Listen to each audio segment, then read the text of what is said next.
The other day, I was woken up, much earlier than I wanted to be, by the loudest cricket I've ever heard.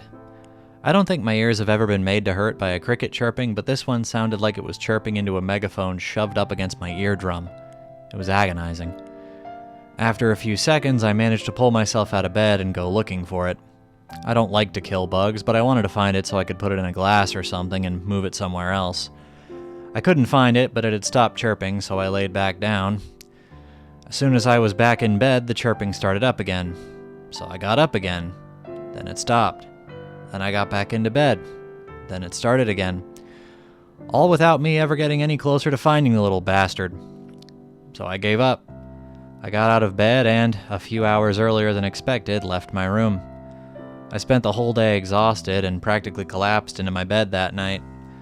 That was when, out of the corner of my eye, I saw it. The cricket I had spent all morning being tormented by. It was right by my bed the whole time.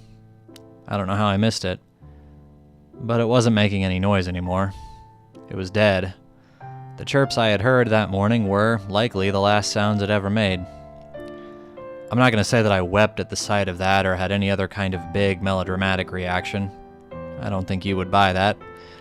But I felt something.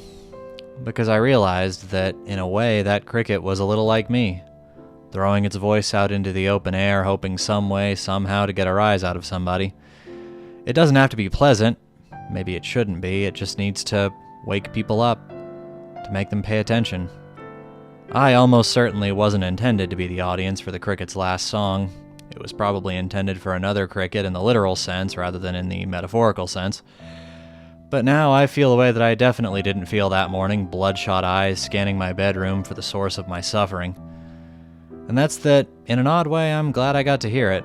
To hear a fellow artist honing their craft right up until the life left their body.